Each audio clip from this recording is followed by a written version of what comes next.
Sunday, everyone! Dito na tayo sa Hinaguan Nature Park. And medyo wala na masyadong ginagawa dito. Pero tara at i-check natin yung function hall kung ano na yung itsura ngayon.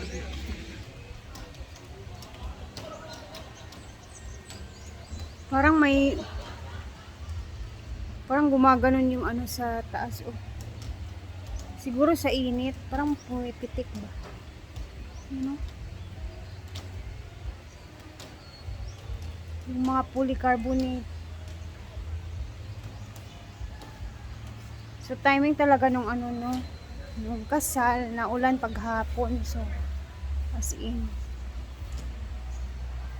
parang may tumutunog.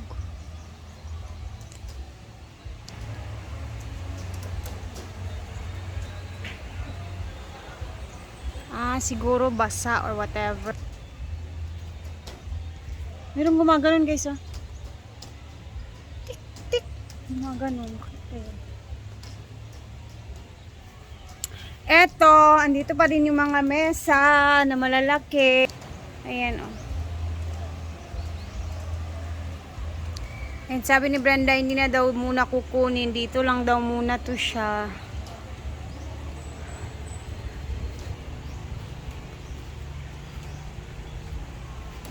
I hope magtagal tong mga polycarbonate, no? Wag naman sana. Kumbaga, wag naman sana madaling masira ba. Dito pa yung mga gamits ng Moments by Jana.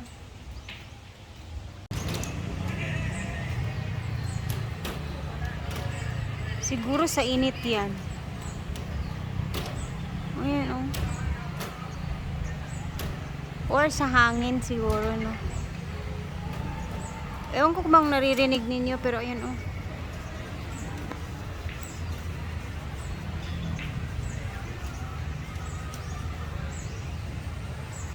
Sa hangin siya guys, sa hangin.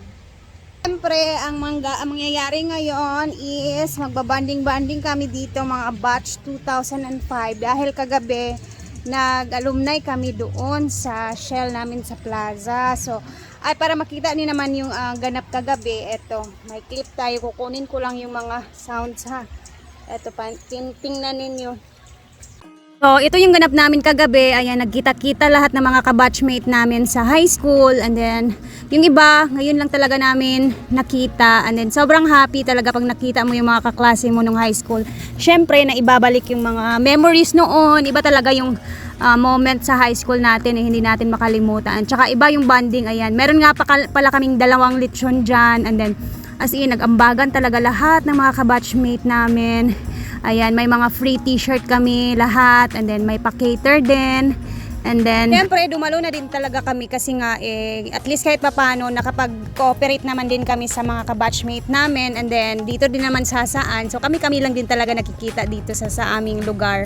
So, may mga kaklase din kami dito na yung natuluyan is kabatchmate din namin. So, sobrang nakakatuwa talaga. And then, yun, nag-usap-usap kami kung ilan na yung mga anak din nila. And then, as in, sobrang dami ding foods. And then, yung iba nagsishare din sa kabilang batch, ayan, nagsishare din ng mga pagkain. Ganito talaga sa amin every year ang aming alumni dito sa aming National High School. So pinaghahandaan talaga namin lahat every year yan. Then every February talaga yung aming alumni dito sa aming lugar. Ayan si Jigjag.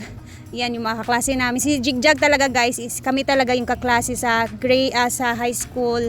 I mean sa 4th year high school tsaka si Macrod. Kaming tatlo talaga yung magkaklase sa 4th year high school. And then si Brenda naman is andun siya sa likuran banda. Hindi ko siya naging classmate nung high school Sa elementary kami ni Jigjag ni Brenda nagkaklase. So sa high school, same lang din yung mga friends namin kasi ako malapitin talaga ako sa mga LGBT na friends like Jigjag, Macrod. Sila na talaga yung best friend ko. So yung circle of friends ko at saka circle of friends si Brenda, ayun, kaya din kami naging friends at saka naging BFF kasi kung umuwi siya dito sa saan galing sa Japan, yung circle of friends niya, yun din yung circle of friends ko. Kaya naging close kami talaga ng bonggang-bongga. Since nung grade 6 sa elementary, nagkaklase kami ni Brenda and then close na kami noon. So, mas naging close talaga kami nung dumating ang panahon na yung circle of friends niya, ganun din yung circle of friends ko. Hanggang sa ngayon, hanggang ang dami na naming na-achieve sa buhay. So, kami pa rin ang magkasama. O, hindi ko na mabilang kung ilang taon na talaga kami magkasama as a friends. Lalo-lalo na sila Jigjag din, sila ni Macrod. As in, napaka-close ko talaga sa kanila. Kasi dito sa lugar namin guys, wala ako masyadong friends talaga na babae. Kasi simula nung high school, tahimik naman talaga ako na babae. So, naging mas close ko na, parang nakita ko yung friendship talaga sa mga LGBT. Like kanila ni Jigjag, nila Brenda. Mas masaya ako ba pag sila yung kasama ko kaysa sa mga girls. Na-feel ko kasi yan guys. So, dun ko nahanap sa kanila ba yung tawag nito, pagmamahal as a friend, yung prangkahan magsalita, yung walang awa magsalita, at least kahit papaano totoo talaga yung mga sinasabi nila, and then kahit masaktan ka dyan, ang importante is prangka magsalita at totoo sa sarili, di ba? So ayan, sobrang happy talaga. Ayan, nakikita ko yung mga sino yung mga bulyagon sa high school, yung sobrang talino sa high school, tahimik, maarte, andyan na lahat. As in, nakakamiss yung moment namin sa sabi nga nila, high school life, for my high school life, I remembering kay saya. Tama ba yung sinabi ko? Tapos nagpicture na kami agad-agad dyan para may mga memories din kami sa taon na yan. Ayan si Brenda, o di ba?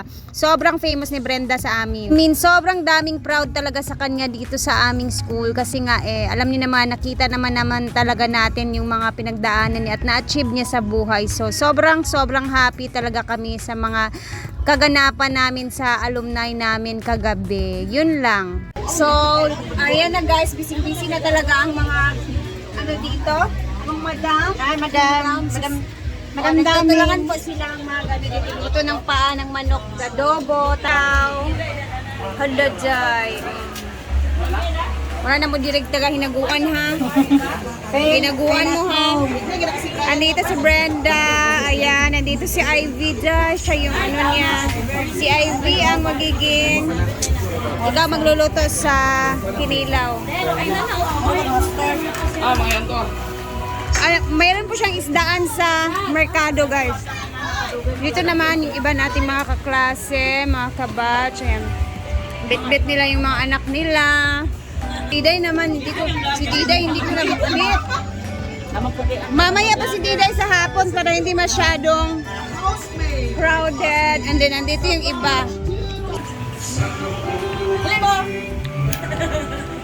Animal planet. Nagkagulo na, Ginoo ko, nagkagulo kami dito. Nagkagulo dahil sa sobrang busy. Ayan, marami pa ding mga bisita. Yo! Picture taking. So mamaya is abangan ninyo kasi marami pang darating, and then magpe-prepare pa kami sa mga panglulutuin, and then basta mamaya tingnan natin kung ano yung mangyayari.